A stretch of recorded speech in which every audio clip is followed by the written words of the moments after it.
Bom dia, são 8 horas e 15 minutos, quinta-feira, 25 de abril. Esta é a TV Senado. Eu sou André Ricardo e você assiste agora ao Senado em Dia.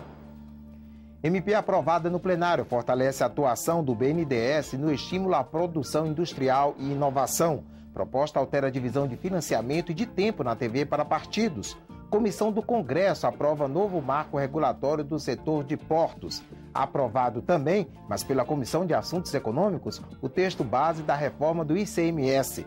E projeto garante a autonomia de delegados de polícia na investigação de crimes. Agora, no Senado em Dia.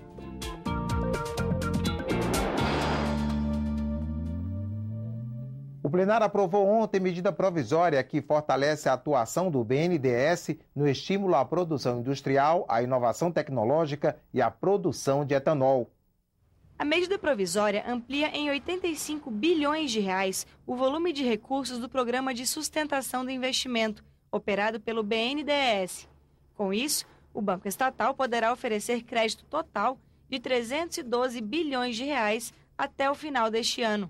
O dinheiro é destinado a projetos que aumentem a competitividade da indústria brasileira por meio da inovação tecnológica e da modernização do parque industrial. Essa expansão e qualificação de oferta de crédito desenvolvidas de modos coordenadas e articuladas com o Plano Brasil Maior, contribui para a ampliação dos investimentos direcionados à expansão e modernização tecnológica do parque produtivo, para a manutenção de altas taxas de emprego e para o crescimento do volume de exportação. A proposta estende os juros subsidiados para financiamentos do BNDES destinados a obras de infraestrutura de rodovias e ferrovias que serão concedidas à iniciativa privada. O que me leva a votar a favor dessa matéria? Primeiro de tudo é que está acrescentado a possibilidade de financiamento para projetos de infraestrutura em rodovias e ferrovias e de projetos e equipamentos de reciclagem, o que é uma coisa boa. Há uma formulação que acha que o Estado tem que ser afastado do seu papel de agente de investimento, que o Estado não pode investir em infraestrutura no país, que o Estado não pode investir em aeroportos, mas depois, quando passa para a iniciativa privada, quando é transferido, quando passa para concessões privadas, aí aparece recurso público do trabalhador brasileiro, como do FGTS, e recurso público como do BNDES.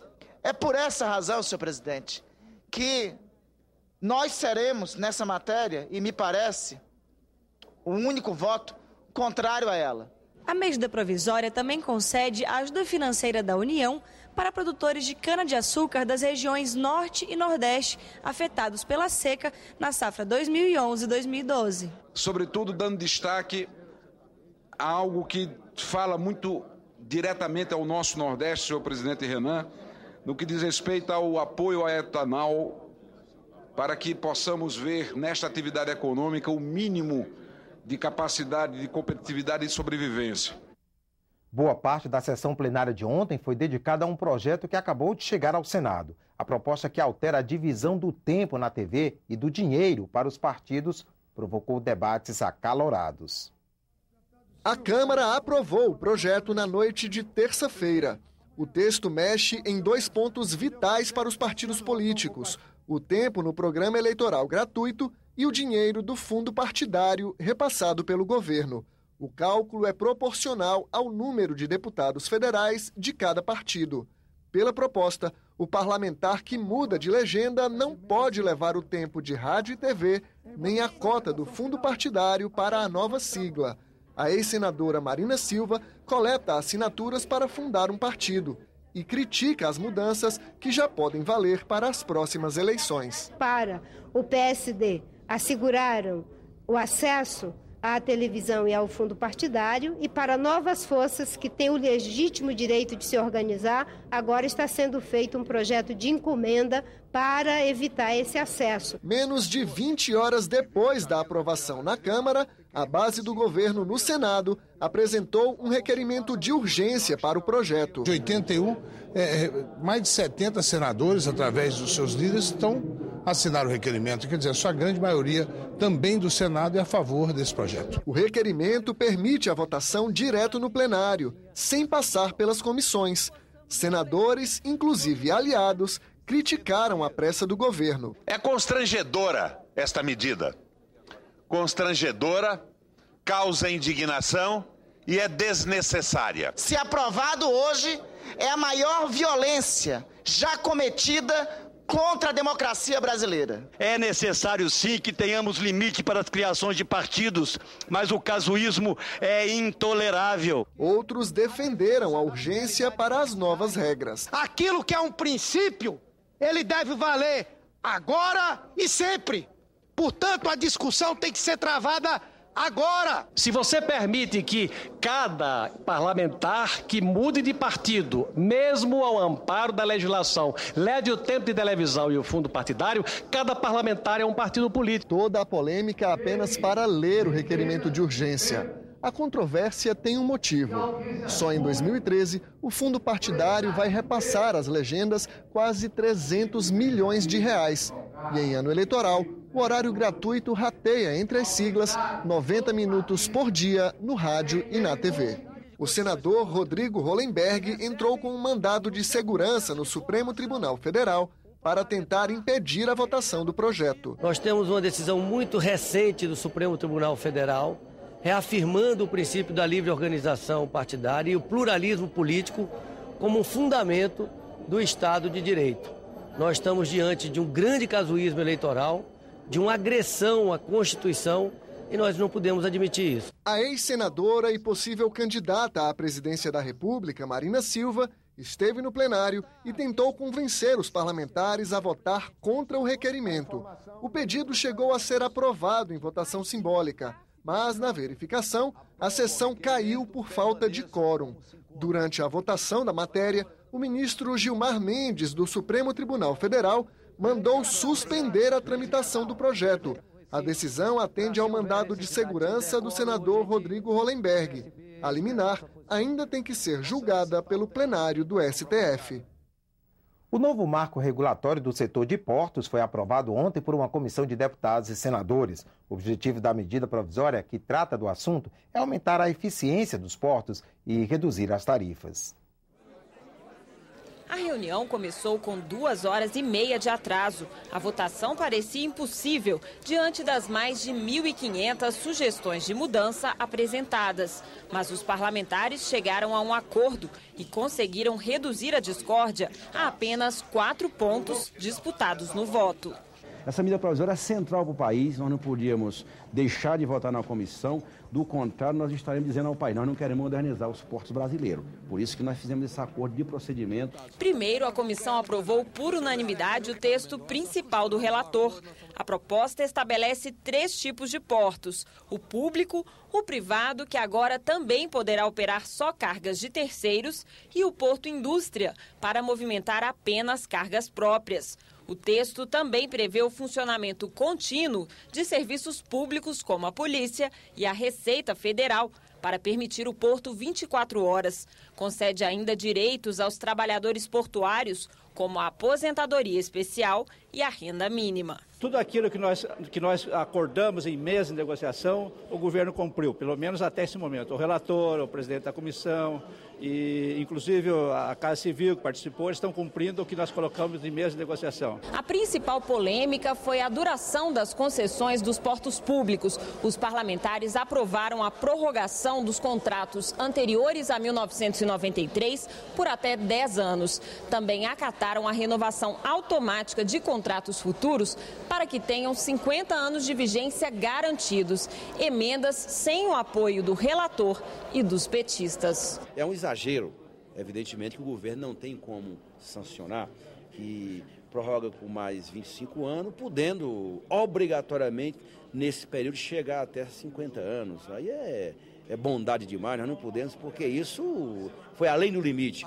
O deputado Mendonça Filho apresentou uma emenda para descentralizar a gestão dos portos. Ele ficou insatisfeito com o texto do relator, que permite delegar o controle dos terminais a estados e municípios apenas com a permissão do governo federal.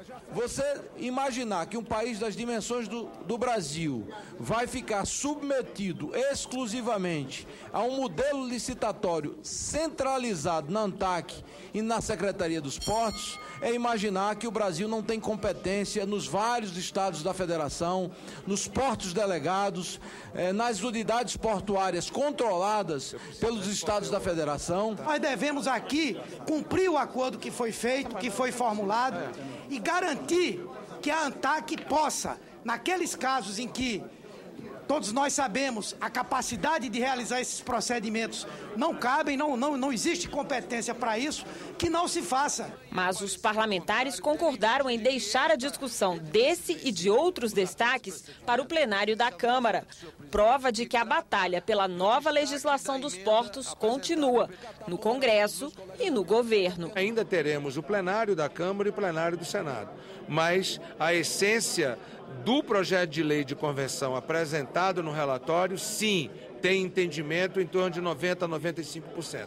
Aquilo que aconteceu no acordo de procedimento, não há entendimento. Se não for aprovada pela Câmara e pelo Senado até 16 de maio, a MP dos Portos perde a validade. Confira agora a agenda das comissões do Senado para amanhã desta quinta-feira. Na pauta da Comissão de Agricultura está o projeto para modificar os parâmetros de renegociação de dívidas de crédito rural contraídas através do Fundo Constitucional de Financiamento do Nordeste. Na Comissão de Direitos Humanos, o primeiro item na pauta é o projeto para o SUS promover ações de alimentação saudável de crianças e adolescentes, com o objetivo de reduzir o consumo de gordura trans, sódio e açúcar, além de bebidas de baixo valor nutricional. A Comissão de Relações Exteriores está prevista para logo mais às 9h30 da manhã. Quem traz informações sobre a pauta da comissão é o repórter Hermes Coelho, que está ao vivo no Túnel do Tempo daqui do Senado. Bom dia, Hermes. Bom dia, André Ricardo. Na pauta da reunião da Comissão de Relações Exteriores desta manhã constam 9 itens. Entre eles, 2 sabatinas com diplomatas indicados pela Presidência da República para cargos de embaixador do Brasil no exterior. Um deles é Júlio Bitelli, indicado para o cargo de embaixador do Brasil na Tunísia. O outro, Douglas Vasconcelos, indicado para o cargo de embaixador do Brasil em São Cristóvão e Neves. Além disso, a comissão deve apreciar um requerimento de autoria do senador Jorge Viana. Ele quer que seja realizada uma audiência pública para discutir a imigração ilegal no Brasil. A preocupação do senador é principalmente com o Acre, onde milhares de haitianos estão entrando ilegalmente. André. Obrigado, Hermes. Outras 2 comissões se reúnem na manhã desta quinta-feira. A Comissão Mista da Medida Provisória 608 de 2013 reúne-se em audiência pública para debater a matéria. A MP regula o capital e a liquidez no setor bancário. O objetivo é permitir aos bancos maior segurança e recursos próprios suficientes para enfrentar crises financeiras. E a Comissão Mista sobre a Medida Provisória 599 de 2012 reúne-se para examinar o relatório final. A MP cria o Fundo de Compensação das Perdas de Arrecadação com a redução de alíquotas nas operações interestaduais relativas ao ICMS. A Comissão de Assuntos Econômicos aprovou nesta quarta-feira o texto base da reforma do ICMS, o Imposto sobre Circulação de Mercadorias e Serviços. Na semana que vem, os senadores ainda votam algumas mudanças na proposta, que tem o objetivo de acabar com a guerra fiscal entre os estados. Na versão final do relatório, o senador Delcídio do Amaral manteve a redução do ICMS para 4% e uma alíquota especial de 7% sobre os produtos industriais e agropecuários com origem no Norte, Nordeste, Centro-Oeste e Espírito Santo. Também foi preservada a alíquota de 12% para a Zona Franca de Manaus. Entre as emendas aceitas pelo relator, destacam-se a extensão do ICMS de 12% para as outras áreas de livre comércio da região norte, a inclusão na alíquota de 7% dos produtos beneficiados do agronegócio, como queijo e iogurte, e a determinação de que as mudanças